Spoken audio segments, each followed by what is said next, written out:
berjuah-juah membantah. Ya, dengar kesempatan taras-ras. Bagaimana manade ras bapa silit nang belawan. Maka itu betugu diwatalah geluh ta adik kita enggo metua. Gelasih pedalanan si enggo tetap kena. Memang bantu guna maka banci kita perdalanan entah. Pengumuman. Tadi pagi kita sedang memilih buku apa yang kita mau baca bersama-sama. Dan nampaknya majelis di Medan pilih kitab Efesus. Majelis Kabanjahe juga pilih kitab Efesus. Baru dari pemuda itu Johan dari Pancur Batu dipilihnya surat Galatia. Dan alumni STT Perjanjiannya itu dari Medan, Saudara Chandra pilihnya surat Roma. Dan Veronica ini di mana dia tinggal? Samosir. Iya, dan Veronica alumni STT Perjanjiannya dipilihnya Korintus. Jadi yang mana kita pilih? Sekarang dosen yang pilih. Iya, alasannya dosen yang memilih. Maka dosen pilih akan 1 Tesalonika. Alasan dosen memilih 1 Tesalonika karena surat Filipi, baru Tesalonika, baru Berea, baru Korintus. Baru seberang laut dia masuk kitab Efesus. Baru pindah ke Roma, itu sangat jauh. Jadi latar belakangnya masih sama surat Filipi ini dengan Tesalonika. Jadi sebelum kita masuk gigi 4, nanti kita Efesus ya gigi 4 ya. Itu kita masuk dulu gigi 1, itulah Tesalonika. Itu makanya kita pilih Tesalonika. Baru kedua, kalau surat Efesus ini itu berat kali mempersiapkannya. Jadi belum banyak persiapanku kalau masuk kitab Efesus gitu. Jadi tidak gampang ya. Karena tadi pagi waktu khotbah itu nggak ada persiapanku, ku baca saja. Tapi apa yang sudah tahu selama ini seperti nasi hari kemarin diambil gitu. Tahu kalian khotbah itu sering kayak gitu. Kalau nggak ada persiapannya, nasi bergepe, saja jaruk kenal lah persiapannya. Iya itulah makanya aku rasa kupilihlah dulu Tesalonika kan 5 pasal cuma. Iya jadi kita akan pilih Tesalonika karena Tesalonika itu tidak terlalu berat secara teologianya. Dan juga bisa dibaca dan dia masih jemaat baru. Jadi gampang kita membacanya. Kalau nanti sudah surat Filipi, surat Efesus itu sudah lama ya karena sudah lama diajar Paulus. Iya, itulah. Jadi kalau kepada majelis yang memilih baik dari Medan maupun dari Kabanjahe kita Efesus, ya sesudah selesai nanti 1 Tesalonika baru kita masuk surat Efesus. Jadi bisa kita akan masuk Efesus itu bulan September. Karena Tesalonika ini kan cuma 5 pasal. Iya, dan dia tidak banyak kali eksegesinya. Karena dia dalam menyatakan terima kasih Paulus bahwa iman mereka berdiri. Itulah ciri-cirinya. Nah, mari kita berdoa. Kami datang sebelum melihat bagaimana perbuatan Tuhan di Tesalonika. Kami berdoa supaya kami dapat menangkapnya, supaya Roh Kudus mengajari kami satu persatu. Terpujilah namamu kalau kami bisa melihat hati kami memang rindu mempelajari kebenaran-Mu. Itulah yang kami bisa dengar dari suara Tuhan, dari semua pemilihan buku yang dibaca ini. Maka pelajaran kami ini sungguhlah berguna selama COVID-19 ini. Terima kasih Tuhan kami Yesus, kami datang memuji nama-Mu yang memeliharakan kami, masih sehat dan ada kesempatan, dan termasuk roh kami juga masih merindukan perkataan Juru Selamat kami, itulah pencipta kami, itulah Yesus Juru Selamat kami. Kepadamu-lah puji-pujian, kalau hati dan kehendak kami, Engkau yang mengarahkannya. Terpujilah nama-Mu, Engkaulah Yesus Tuhan kami. Amin. Mari kita membuka 1 Tesalonika. Tetapi alasan saya masuk Tesalonika tadi karena harus kita baca dulu latar belakangnya. Iya, dan tahun berapa kurang lebih itu ditulis, sehingga waktu kita baca ada ide kita. Iya, latar belakang kitab Tesalonika, Kisah Rasul pasal berapa? 17. Udah bisa lihat ya? Pasal berapa? 17. Iya, Kisah Rasul pasal 17. Kalau latar belakangnya surat Filipi, 19. iya, pasal 16. Jadi memang bagus ya berurut kita. Kalau Efesus pasal berapa? Kan berurut dia ke belakang. Iya, 19. Kalau Korintus 18. Nah, jadi inilah jalur perjalanannya ya. Ya, mari kita lihat latar belakang jemaat di Tesalonika. Kita baca, kita tidak segese, baru nanti kita baca 1 Tesalonikanya. Ini katanya begini. Keributan di Tesalonika ya. Iya, saya baca di atasnya ayat 40. Di atasnya pasal 16 itu.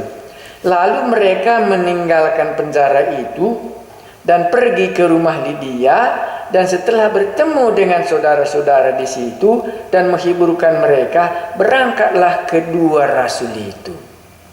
Kemana dia berangkat? Paulus dan Silas mengambil jalan melalui Amfipolis dan Apolonia dan tiba di Tesalonika. Inilah latar belakangnya. Jadi sudah Paulus dikeluarkan dari meninggalkan penjara, dan dia pun berangkatlah menuju Tesalonika. Ya, jadi itulah yang bisa kita lihat dari sini. Di situ ada sebuah rumah ibadat orang Yahudi. Kalau tadi saya tidak silap, jauhnya dari Tesalonika ke Berea ke Tesalonika ini dari Filipi ya kurang lebih tidak jauh kali, 140 miles. Itu berapa kilometer ya? 165. Iya, hampir 190 kilometer.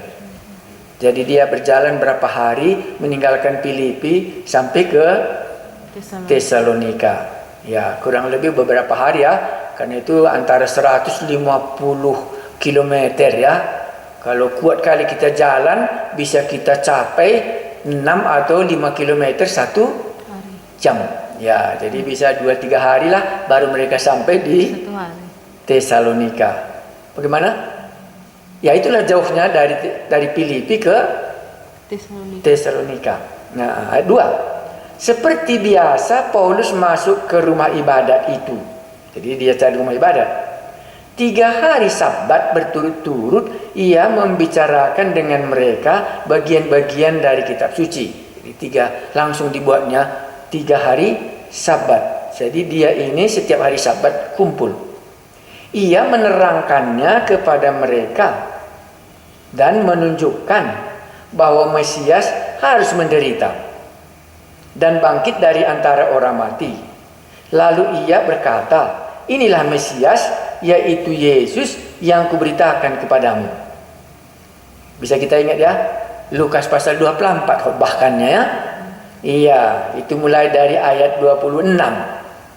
Mengenai Mesias harus menderita dan bangkit dari antara orang mati, dan di dalam namanya ada berita pengampunan dosa. Sama juga khotbahnya Petrus waktu di rumah Cornelius. Di Kisah Rasul pasal 10. Itu kata kunci yang bisa kita dapat supaya nanti waktu kita khotbah, apa khotbahkannya? Nah, mereka ini begini petunjuknya. Ya, jadi Lukas pasal 24 itu mulai dari ayat 26 sampai selesai itu cerita membuktikan Yesus ya. Ya, makanya ini dikhotbahkan Paulus di Tesalonika. Ia menerangkannya, jadi bukan saja khotbah, diterangkannya kepada mereka. Jadi kalau kita khotbah rupanya berupa menerangkan. Ya, dan menunjukkan. Jadi bisa kita buktikan bahwa Mesias harus menderita. Ya, to prove dari perjanjian lama bahwa inilah buktinya bahwa Mesias sesuai dengan kitab Nabi, sesuai dengan kitab Musa, kitab Nabi-Nabi, kitab Mazmur, dia harus menderita. Tapi tidak disebutkannya di sini bukunya. Alasannya kemungkinannya kenapa? Karena mereka tidak punya buku di Tesalonika. Tapi nanti di Berea mungkin mereka punya buku. Nah, makanya di sini dia tidak kutip ayatnya. Ia menerangkannya kepada mereka dan menunjukkan bahwa Mesias harus menderita dan bangkit dari antara orang mati. Lalu ia berkata, inilah Mesias, yaitu Yesus yang kuberitakan kepadamu. Jadi kalau boleh kita lihat, Yesus yang bagaimana kita beritakan. Pertama, pasti kita beritakan Yesus itu adalah Mesias. Dia yang bangkit, dia yang menderita. Kan begitu ya? Iya. Dan menunjukkannya bagaimana dia menderita dari buku-buku yang sudah dikatakan oleh rasul-rasul ataupun oleh nabi-nabi, gitu ya. Ayat berapa? 4. Beberapa orang dari mereka menjadi yakin dan menggabungkan diri dengan Paulus dan Silas, dan juga sejumlah besar orang Yunani yang takut kepada Allah, dan apa? Dan tidak sedikit perempuan-perempuan terkemuka. Kan sama dengan Filipi, perempuan menjadi dominannya. Iya, makanya kita bilang nggak salah, mulai masuk dari surat Filipi banyak kali perempuan-perempuan menjadi orang yang percaya, mengikut Yesus, dan Injil terbuka kepada mereka. Iya, dan tidak sedikit perempuan-perempuan terkemuka. Tetapi orang-orang Yahudi menjadi iri hati, kan itulah terbelakangnya. Dan dengan dibantu oleh beberapa penjahat dari antara petualang-petualang di pasar, mereka mengadakan keributan dan mengacaukan kota Tesalonika. Mereka menyerbu rumah Jason dengan maksud untuk menghadapkan Paulus dan Silas kepada sidang rakyat. Tetapi ketika mereka tidak menemukan keduanya, mereka menyeret Jason dan beberapa saudara-saudara ke hadapan pembesar-pembesar kota sambil berteriak, katanya, ini tuntutan mereka, orang-orang yang mengacaukan seluruh dunia telah datang juga kemari. Itulah mereka mengungkapkan tentang Paulus dan Silas.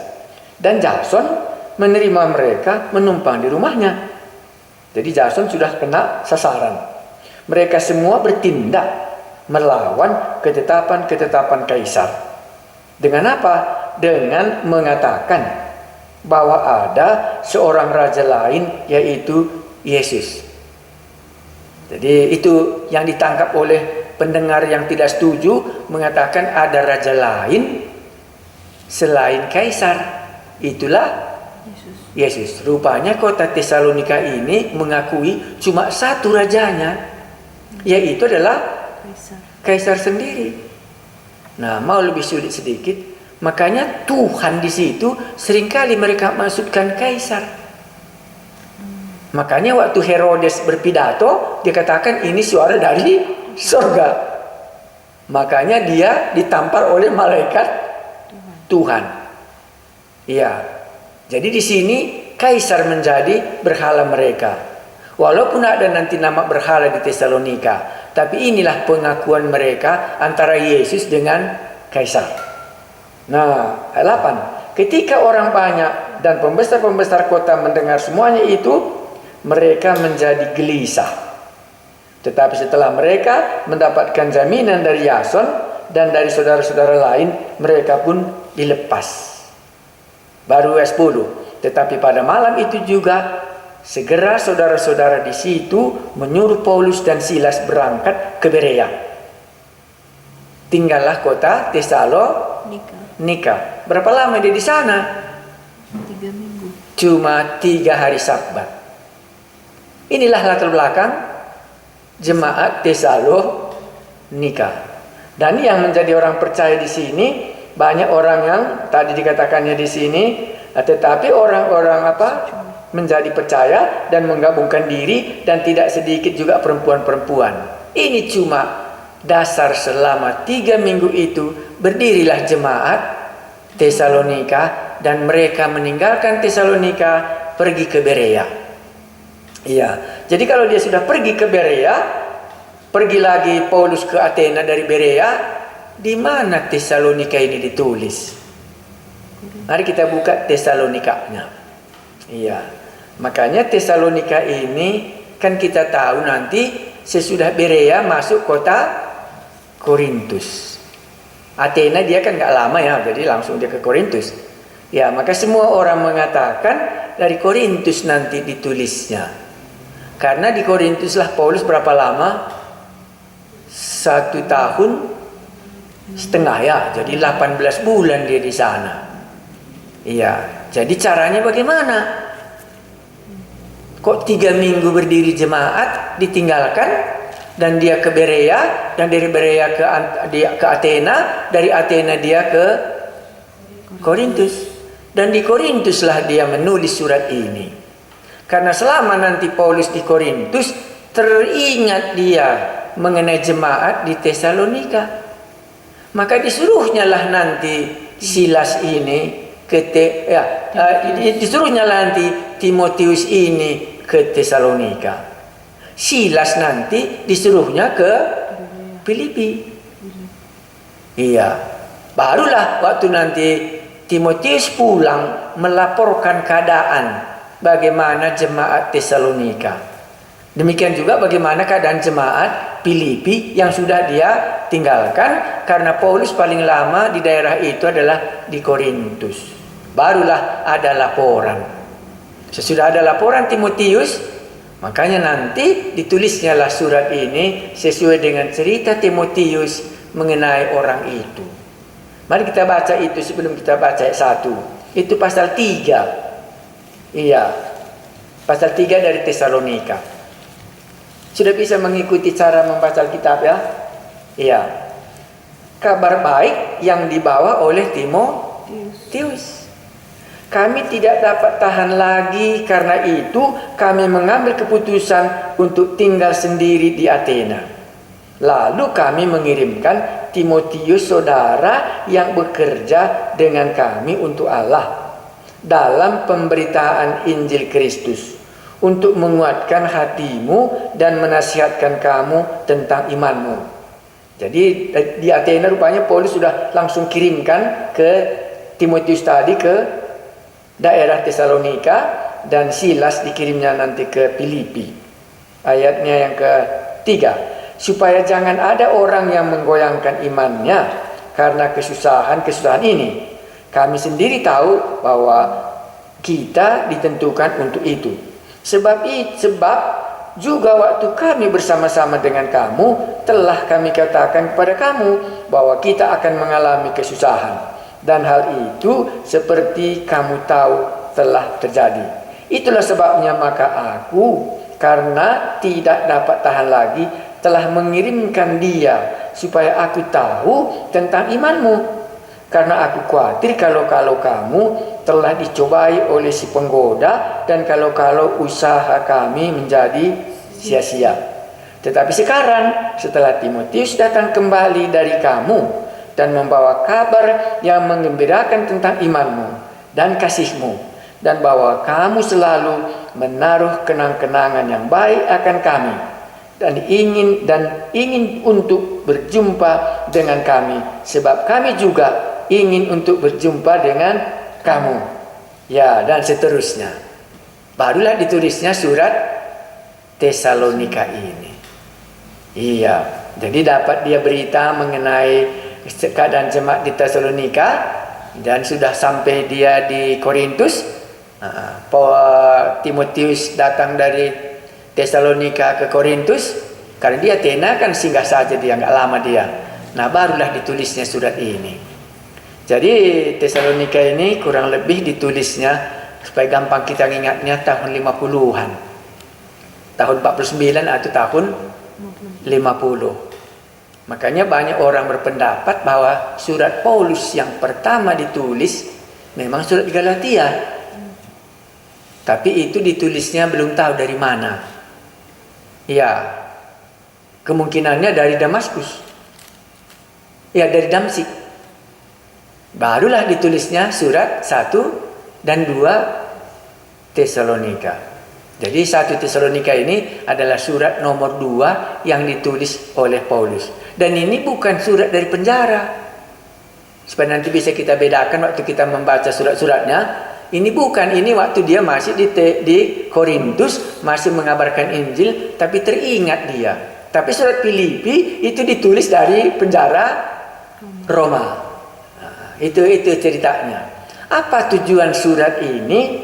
Sesudah saya belajar sedikit, ada 4, walaupun nanti kita lupakan nggak apa-apa, nanti waktu kita membacanya jumpa. Salah satu tujuannya adalah itulah dikatakan tadi pembelaannya dalam motif Paulus mengabarkan Injil.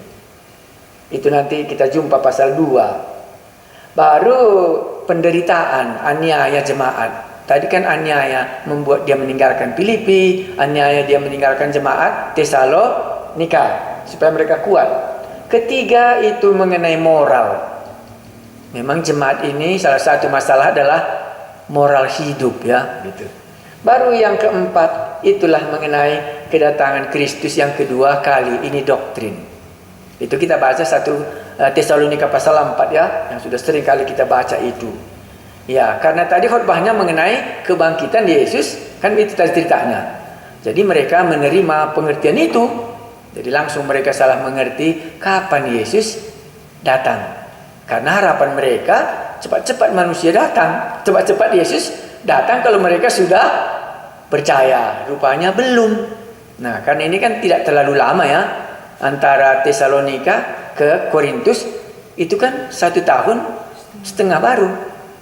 Tapi begitu mereka bertobat, sudah ada yang meninggal di Tesalonika. Iya, jadi inilah menjadi masalahnya. Nanti kita jumpa waktu kita eksegesi.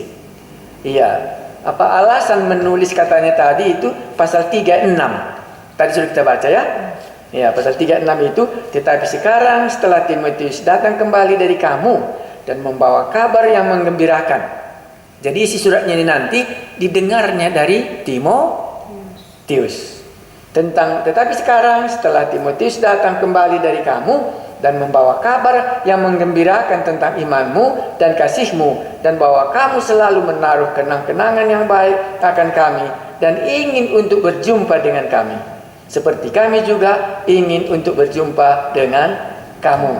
Maka kami juga, saudara-saudara, dalam segala kesesakan dan kesukaran, kami menjadi terhibur oleh kamu dan oleh imanmu. Nah, dan seterusnya kalau kita boleh baca. Nah, sudah dapat idenya sedikit, mari kita baca, baru kita nanti mengerti. 1 Tesalonika pasal 1. Latar belakangnya secara kasar, nanti waktu eksegesinya kita cari. Dari Paulus, tadi ya, dia tulis dari Korintus tahun 50. Dari Paulus, Silwanus dan Timotius kepada jemaat orang-orang Tesalonika yang di dalam Allah Bapa dan di dalam Tuhan Yesus Kristus. Kasih karunia dan damai sejahtera menyertai kamu. Apa yang kita tahu pengirim surat dari Paulus? Silwanus. Silwanus inilah Silas. Entah apa alasan Paulus memilih Silas, dia tidak pakai dia pakai Silwanus, kita tidak tahu.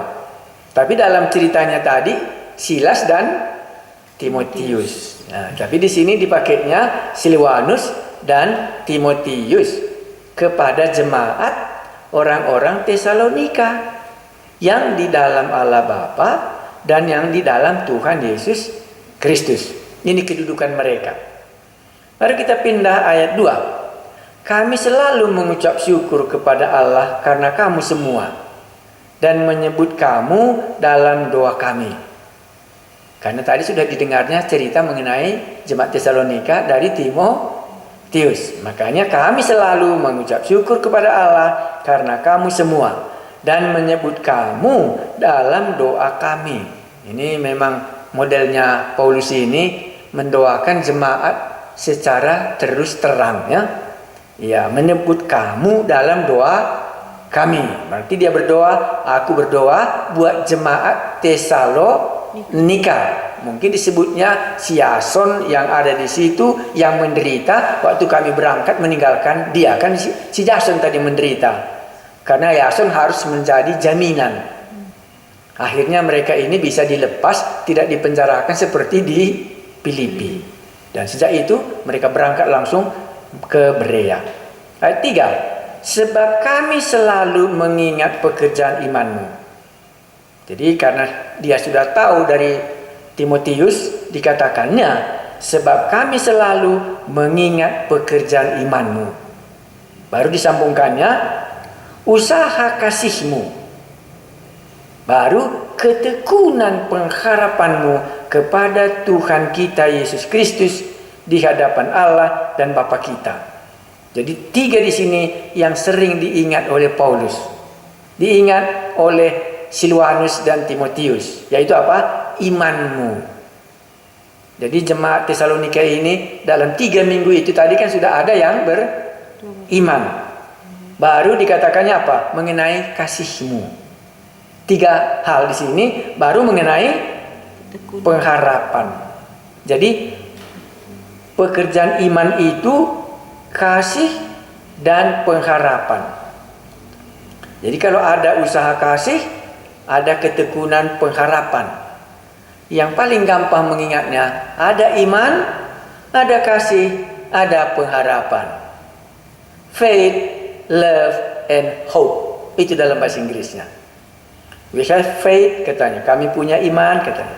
We have love, katanya. Baru kami punya hope, katanya. 3 inilah yang diucapkan Paulus yang dimiliki oleh jemaat Tesalonika. Ya, ayat 4. Dan kami tahu, hai saudara-saudara yang dikasihi Allah. Jadi Paulus mengucapkan bahwa Allah mengasihi kamu. Baru kedua, Ia telah memilih kamu. Jadi kenangan Tesalonika yang sudah dibawa oleh Timotius, cerita mereka. 1, iman mereka. Barulah kasih mereka. Barulah pengharapan mereka. Sesudah itu dikatakannya kami tahu. Kan begitu di sini. Iya, kami tahu saudara-saudara yang dikasihi Allah dan Ia telah memilih kamu. Jadi Paulus yakin kali bahwa jemaat Tesalonika ini yang dikasihi oleh Allah dan yang dipilih oleh Allah. Nah, baru disambungnya 5. Sebab Injil, ini alasannya. Sebab Injil yang kami beritakan bukan disampaikan kepada kamu dengan kata-kata saja, tetapi juga dengan kekuatan oleh Roh Kudus dan dengan suatu kepastian yang kokoh. Memang kamu tahu bagaimana kami bekerja di antara kamu oleh karena kamu. Jadi dia bawa ke sana, dilihatnya bahwa Injil itu disampaikan adalah oleh kekuatan Roh Allah sendiri.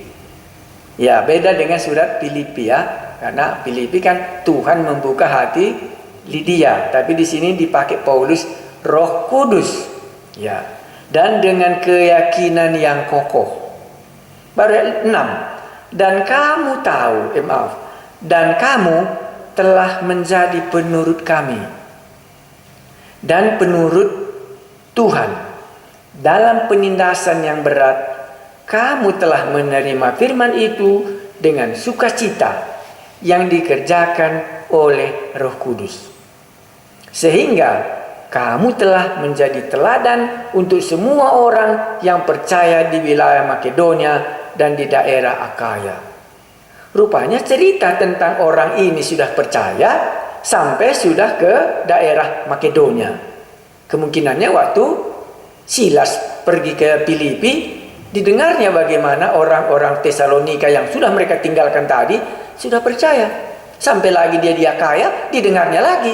Waktu kumpul dengan Paulus, kumpul dengan Timotius, mereka menceritakan bagaimana sudah maraknya, berkembangnya iman jemaat orang Tesalonika, walaupun dalam bentuk 3 minggu. Makanya dia katakan, karena keyakinan yang kokoh yang dikerjakan oleh Roh Kuduslah, maka hal ini jadi demikian.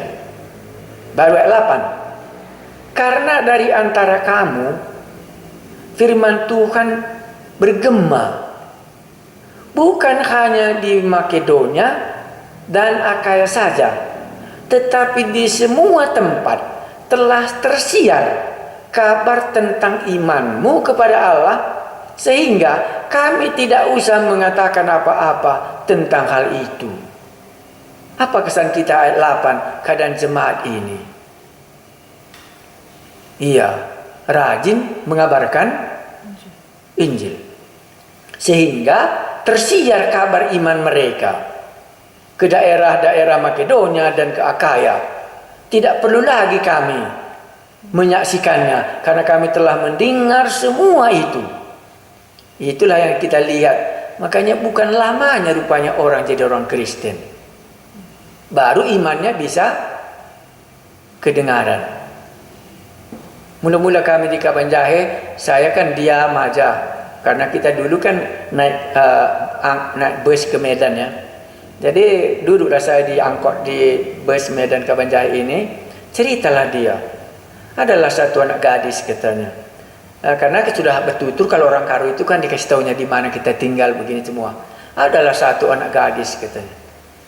Mungkin di rumah bapak yang tinggal dia ya katanya. Kenapa rupanya, aku bilang. Diceritakannya tentang Injil yang seperti bapak ceritakan tadi. Mungkinkah itu tinggal di rumah bapak dia? Kapan ibu jumpa sama dia? Sama juga seperti ini, aku juga ke Medan, dia juga berangkat ke Medan, dan diceritakannya kepada aku tentang imannya itu. Itulah mula-mula kami tinggal di Kabanjahe. Baru sampai aku di rumah, kapan kau bersaksi? Aku bilang, diceritakannya lah, ada begini ibu-ibu dari sini kami cerita, menarik kali sama dia Injil itu katanya. Mungkin keadaan Paulus dengan keadaan jemaat Tesalonika juga sama. Iya, makanya iman itu rupanya seperti durian, tidak bisa disembunyikan. Sekarang karena sudah jarang naik angkot kan nggak tahu lagi apakah ada anak STT atau majelis atau jemaat menceritakan imannya kepada orang lain. Apalagi sekarang harus jaga jarak. Tak bisa kita menceritakan iman kita kepada orang lain. Tapi mula-mula kami itulah, waktu saya dengar diceritakannya, aku dengar dia juga tinggal dibilangnya dekat Jambur itu katanya, kan kata rumah kita dulu ciri-cirinya dekat Jambur supaya gampang orang ingatnya gitu. Oh, di situ juga rumahnya katanya. Diceritakannya lah bagaimana dia terima Tuhan Yesus, dan ditanyanya juga aku katanya. Baru dalam pikiranku, sopan juga rupanya dia menceritakan imannya. Makanya ibu ini kok ingat, entah kapan pun itu, karena sudah lama ya, tapi diingatnya, diceritakannya. Ku ingatlah ayat ini, karena dari antara kamu firman Tuhan bergema, bukan hanya di Makedonia dan Akaya saja, tetapi di semua tempat telah tersiar kabar tentang imanmu kepada Allah. Ya, tersiar kabar imanmu kepada Allah, sehingga kami tidak usah mengatakan apa-apa tentang hal itu. Iya. Ayat 9. Sebab mereka sendiri bercerita tentang kami, bagaimana kamu sambut, dan bagaimana kamu berbalik dari berhala-berhala kepada Allah untuk melayani Allah yang hidup dan yang benar. Disambung kalau kita baca langsung. Dan untuk menantikan kedatangan anaknya dari surga, yang telah dibangkitkannya dari antara orang mati, yaitu Yesus yang menyelamatkan kita dari murka yang akan datang. Apa yang kita tahu dari ayat 9 ini? Sebab mereka sendiri, mereka siapa itu? Orang yang menceritakan kesaksian jemaat Tesalonika tadi. Sebab mereka sendiri bercerita tentang kami, bagaimana kamu sambut. Kedua, dan bagaimana kamu berbalik dari berhala. Maka jemaat Tesalonika ini latar belakangnya mirip dengan jemaat Efesus. Ya, nanti kan kita jumpa jemaat Efesus berasal dari penyembahan berhala. Surat Filipi nggak jumpa kita berhala, hanya jumpa kita satu perempuan punya roh tenung. Nah, kalau di sini jemaat ini dikatakannya bagaimana kamu berbalik dari berhala-berhala kepada Allah. Disambungnya apa? Untuk melayani Allah yang hidup dan Allah yang benar. Berikutnya apa? Dan untuk menantikan kedatangan anak-anak dari surga yang telah dibangkitkannya dari antara orang mati, yaitu Yesus yang menyelamatkan kita dari murka yang akan datang. Berapa bagian kita tahu di sini keadaan jemaat ini? Satu, mereka berbalik dari berhala kepada Allah. Baru disambungnya untuk melayani Allah. Rupanya ini ciri orang penyembahan berhala. Kalau tadi berhalanya disembahnya, begitu ditinggalkannya berhalanya, maka dia juga akan menyembah Allah yang benar dan melayaninya. Itu yang di sini. Jadi kalau di sini pertobatan jemaat Tesalonika ini meninggalkan berhalanya itu dan melayani Allah yang benar dan yang hidup ini. Ini konsepnya. Iya. Di mana di sini pengampunan dosa? Jawab kita, nggak ada. Kan begitu. Ya, menafsirkan Alkitab kan harus berani. Kalau nggak ada, kita nggak boleh. Iya. Tapi yang mereka miliki apa? Itulah 3. Sebab kami selalu mengingat pekerjaan imanmu, baru mengenai kasihmu, baru mengenai pengharapanmu kepada Tuhan kita Yesus Kristus. Tak jumpa kita di sini mengenai pengampunan dosa. Yang jumpa di sini dia beriman kepada Allah yang benar. Itu tadi ayat 8-nya. Saya baca sekali lagi. Sebab mereka sendiri bercerita tentang kami, bagaimana kamu sambut, dan bagaimana kamu berbalik dari berhala-berhala kepada Allah untuk melayani Allah yang hidup dan yang benar. Nah, di sini dia. Makanya jemaat Tesalonika berbeda sedikit kita bilang ya. Tetapi dalam 3 minggu itu mereka sudah memiliki iman kepada Allah dan kasih mereka, dan apalagi tadi pengharapan mereka. Dan pada ayat 9, dari mana mereka berbalik dari berhala-berhala mereka dan melayani Allah yang hidup dan yang benar. Tadi dilayaninya berhala yang tidak benar, tetapi di sini Allah yang benar dan yang hidup itu mereka layani. Kedua, sesudah itu ya, untuk menantikan kedatangan anaknya dari surga. Jadi mereka ini kuat ya, menanti kedatangan anaknya dari surga. Itulah tadi hope katanya ya. Ada iman, ada kasih mereka, ada pengharapan mereka. Mereka menanti akan kedatangan Yesus kedua kali. Nah, jadi nanti bisa kita bedakan. Kok di sini nggak ada pengampunan dosa, tapi jemaat Tesalonika ini dari satu sisi ayat 8 kok bergema imannya. Kan begitu ya, ayat 8 kan? Karena dari antara kamu firman Tuhan bergema, bukan hanya di Makedonia dan Akaya saja. Bagaimana bisa bergema firman Tuhan? Kok cerita pengampunan dosa tidak dia ceritakan? Itu yang kita jumpai. Makanya membaca Alkitab ini kan tambah lama, tambah banyak pengalaman kita di dalam setiap jemaat. Karena tadi Allah yang tidak benar dilayaninya, sekarang tahu dia Allah yang benar, ke sini dia. Dan inilah menjadi kunci imannya sendiri. Dan dari kunci imannya inilah keluar kasihnya. Baru dalam kasihnya ini keluarlah pengharapannya. Karena adanya pengharapannya kepada Allah yang benar dan yang hidup itu, bergemalah cerita itu kepada orang lain. Barulah dikatakannya juga satu lagi, untuk menantikan kedatangan anaknya dari surga. Jadi jemaat Tesalonika ini hidup untuk menanti kedatangan Yesus yang kedua kali. Iya. Nah, baru kita lanjutkan sedikit lagi. Baru katakannya apa? Yang telah dibangkitkannya dari antara orang mati, yaitu Yesus.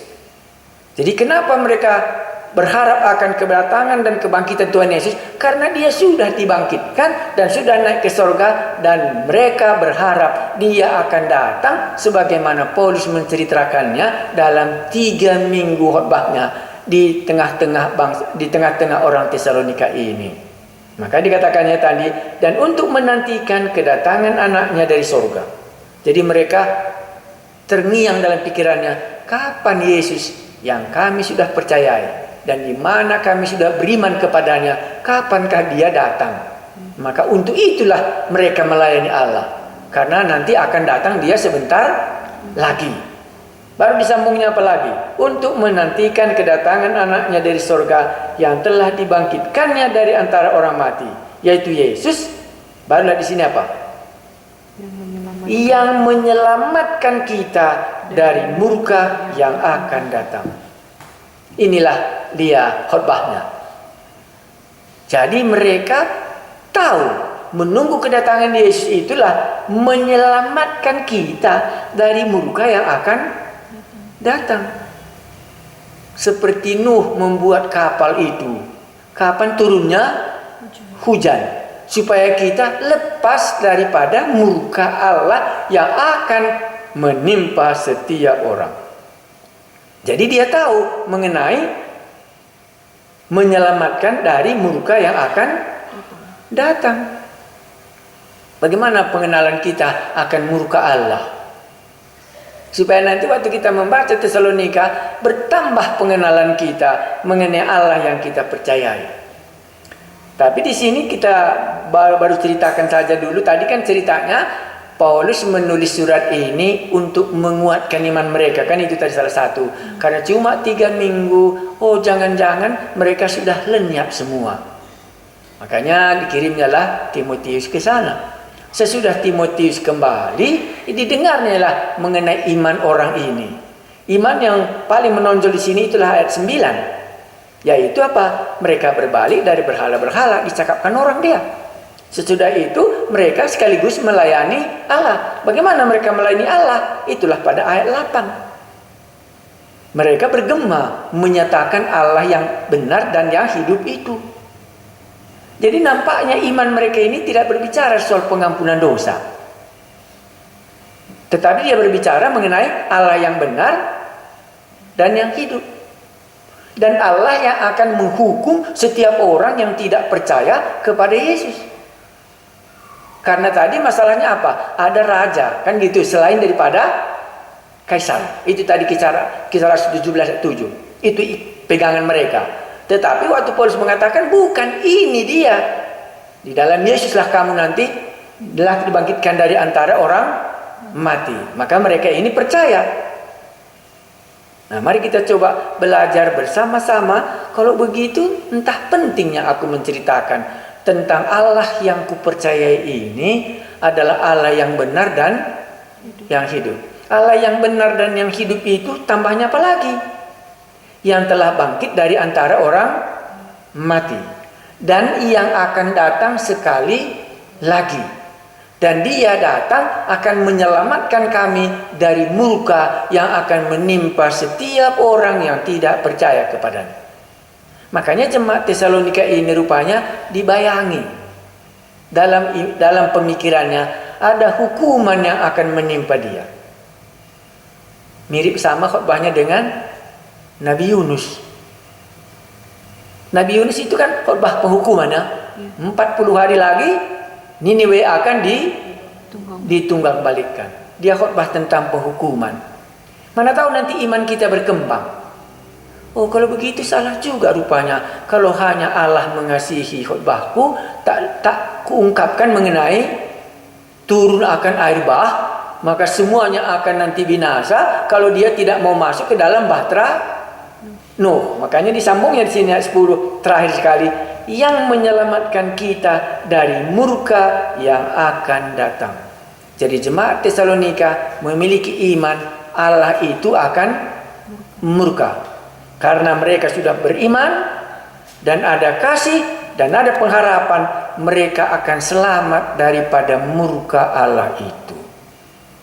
Inilah iman yang ada di tengah-tengah jemaat Tesalonika. Sehingga semua cerita ini sudah sampai. Bahkan dikatakan ayat 7, sehingga kamu telah menjadi teladan untuk semua orang yang percaya di wilayah Makedonia dan di Akaya. Jadi jemaat Tesalonika ini jemaat yang menjadi teladan di dalam bersaksi di daerah Akaya dan di daerah Makedonia. Menarik waktu kita baca di sini. Nah, baru dikatakannya, sebab kami selalu mengingat pekerjaan imanmu. Jadi kalau ada iman ada pekerjaan. Dan kalau ada iman juga keluar apa? Usaha kasihmu. Ini kita tidak ungkapkan. Kasih itu artinya usaha. Ini kalau eksegesinya agak berat sedikit ya. Kasih artinya usaha. Karena begitu besar kasih Allah akan dunia ini, maka bisa kamu katakan usaha Allah. Maka kasih nggak pernah menjadi pasif. Kasih itu biasanya bereaksi dan berusaha supaya kasih yang ada sama dia ini disampaikannya kepada orang lain. Itu kasih. Pernah Anda dengar waktu saya melayani orang gelandangannya naik sepeda dari, kalau sekarang ini kan namanya, kalian bilang itu kan Medan Per ya, apa namanya? Ya. Medan Plaza apa kalian bilang situ? Iya, karena rumah saya dekat Medan Plaza itu. Iya. Dan yang mau dilayani itu di Sambu. Itu pas terminalnya angkot sekarang ini. Itulah namanya dulu Jalan Bengkalis 2. Nah, hari Rabu biasanya kami melayani di situ. Dan ada orang sakit. Iya, dan aku biasanya tahu sedikit-sedikit obat. Nah, dan rumahku itu jauh. Dan angkot waktu itu nggak ada. Yang ada cuma sepeda. Jadi tengah malam itulah, karena kasih tadi kan usaha. Bagaimana lah caranya supaya berikan obat ini demikian.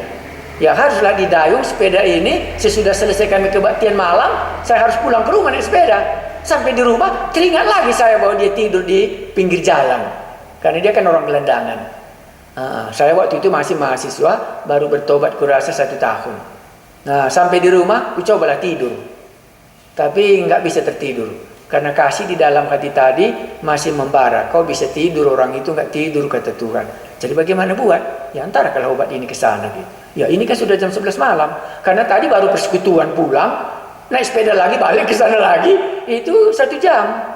Karena Anda bisa bayangkan dari Medan Per, Medan Plaza sekarang, naik sepeda ke Sambu. ke Olimpia. Iya, tapi itulah karena kasih tadi kan usaha ya.